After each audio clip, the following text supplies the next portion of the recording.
I always find it exciting to look at videos like this to see magicians, especially people like David Blaine, in impromptu or seemingly impromptu situations. Here, he's performing for Jeff Bezos, who notoriously has a little bit of a ridiculous laugh.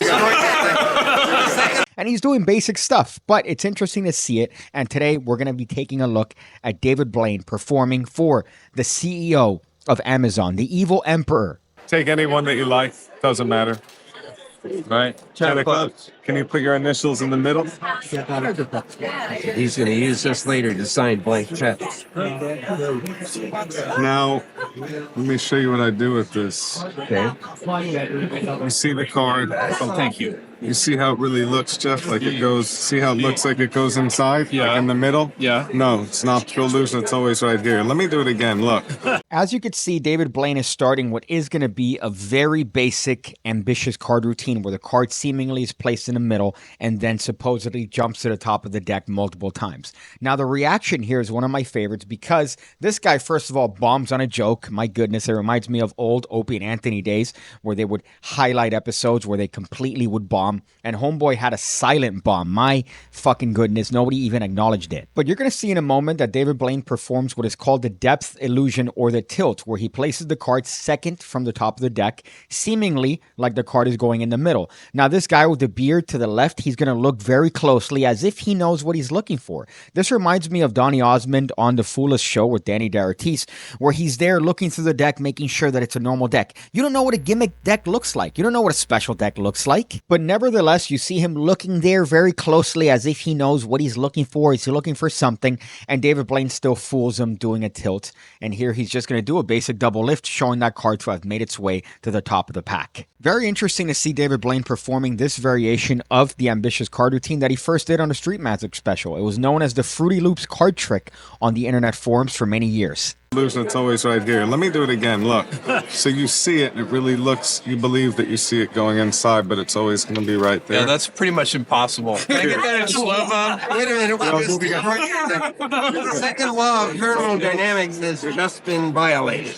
The laws of thermodynamics have been violated. Gosh, this guy's a fucking nerd. My goodness, this guy bombed twice in one set. Always impressive to see somebody do a push-off double under fire. In this case, David Blaine is doing a variation where you are pushing off two cards as one. Now, this one is very difficult to perform, especially consistently, because you always have to have the feeling for two cards. And sometimes the card splits, so it's very, very difficult. You could find slides like this on the PigCake Magic Academy, the home of over 1,500 videos going over card stuff, coin stuff, everything you need to become the best magician you could possibly be, all for the low, low price of a single White Claw a month, which is $5. $5 and you get access to all these videos, and I'm always uploading new content. Now, I'm not one to judge somebody who's definitely way better off in Magic than I am in David Blaine. However, I do feel like he's rushing through this, and I've already seen this performance a couple times, and you notice that throughout the entirety of the ambitious card routine, that he's really rushing through it, and he's trying to get through the end as fast as possible.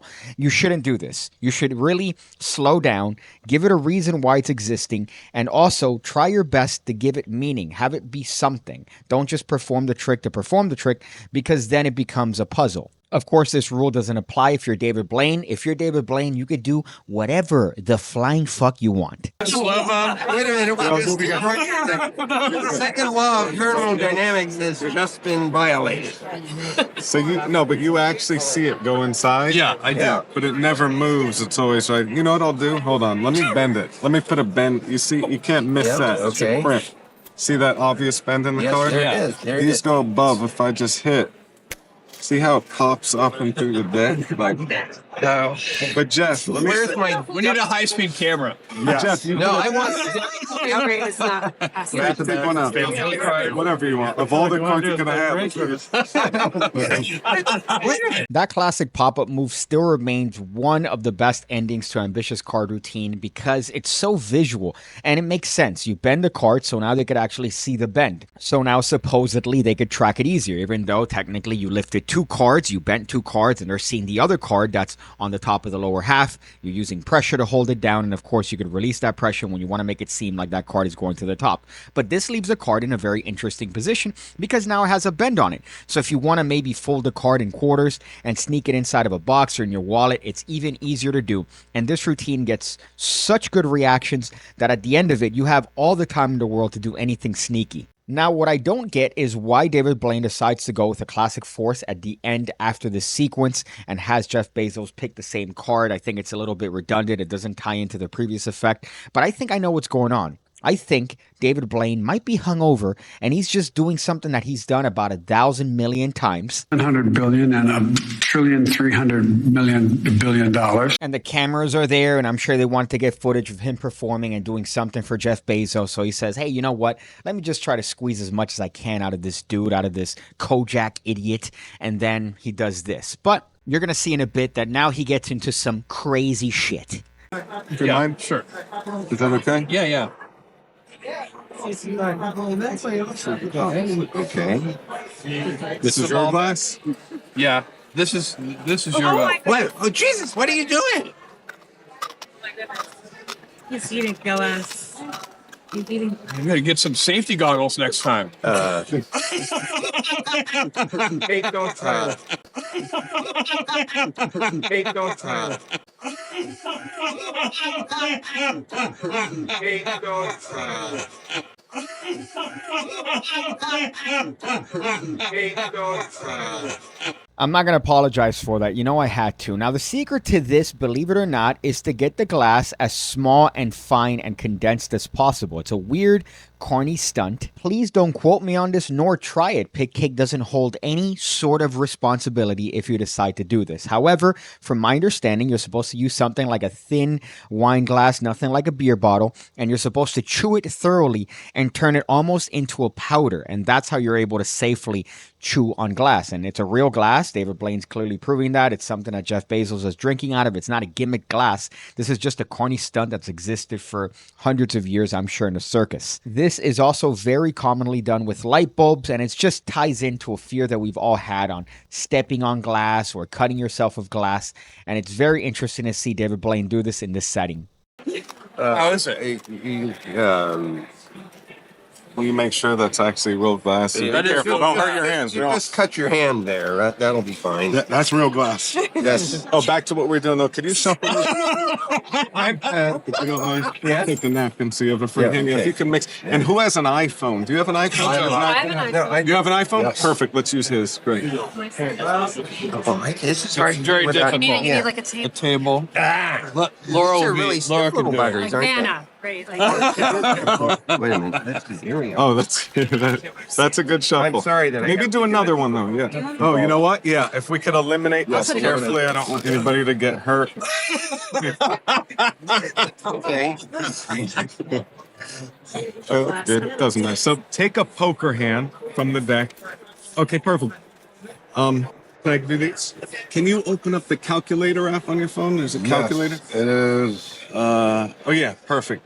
Great. Perfect. Yep. Good. And can you take this first? Yeah. Can you type a 3-digit number for me? I'll Any take this. three-digit Any number? 3-digit number. Do times. Can you take it? Can you? And I know you're a mathematician, Yes, so yes. do like a 3-digit number. Okay. Do plus. Can you do this? Do a number. Yes. Give it to her. Push equals. Equal. So we did a bunch of I don't know. Yeah. Wait, but that's 6 digits. Yeah, 6. We need 5 digits. We You want me needed to 5. divide by something? Well, How what about is if it? we 4? It's 492. So if you divide by 8, for example. Oh wait, you know what? No, but forget the 0. Maybe the 8. Can I see the first card? What's the first one? Here we go. Oh, good. Yeah. So it's a 4. Can you hold that, Jeff? Just good. So we got. Can you hold the next one? Oh, good. It's a 9. Great. Let me see. Yeah, good. And what's the next one? Oh yeah, good. A 2.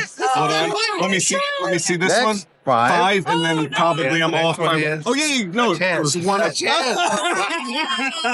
Now, in that last sequence, there are a lot of cuts and there is some sort of nefarious editing there to chop off parts that obviously you don't want to see or David Blaine doesn't want you to see. And this seems to be a classic toxic force using a borrowed iPhone and the calculator on the phone. And you see that it looks like things are happening in an impromptu setting where he's borrowing a phone, he's handing a wine glass, this guy's shuffling a deck, then he takes out a poker hand, and everything seems to coalesce together, even though it seems completely impromptu and unrehearsed. But you notice that the trick seems a lot bigger than it actually is by just incorporating more people and borrowing a phone from somebody else, having this guy shuffle the deck, little things like that, having people actually do the calculations and passing the phone around. It's all theater, and it makes this small trick seem a lot bigger than it actually is. Really, he has this guy pick a bunch of cards, he maybe switches the cards or he forces the cards, it really doesn't matter, and ultimately he is forcing a number on the calculator using a very well-known force in a toxic force. The method is irrelevant, and I know a lot of people might look at this and go, but I want to know the method. I want to know how he does it. It doesn't matter. The real lesson here is having a small, minuscule trick like this play a lot bigger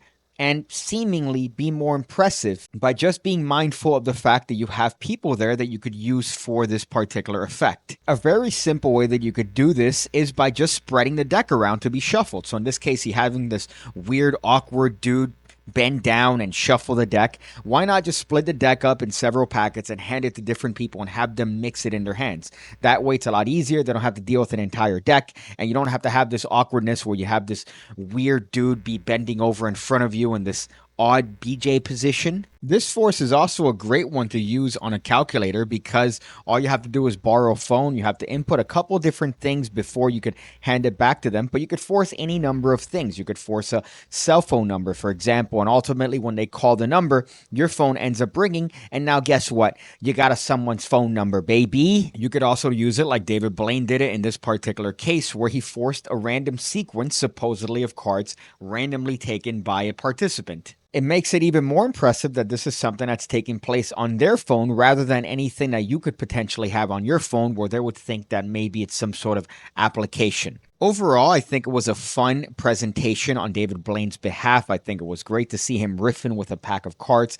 And it's always great to see these circumstances where these famous magicians are put on the spot, in this case, performing for somebody that's well-known like Jeff Bezos. You've seen the specials and you've seen Is Magic Real sort of stuff that David Blaine has produced. But this seems more casual, more impromptu, and it's always great to look at. It's also why I like looking at casual CBT porn rather than professional, because casual seems more realistic. I see you again, when I see you again, when I see you again, when I see you again, when I see you again, when I see you again, when I see you again, when I see you again.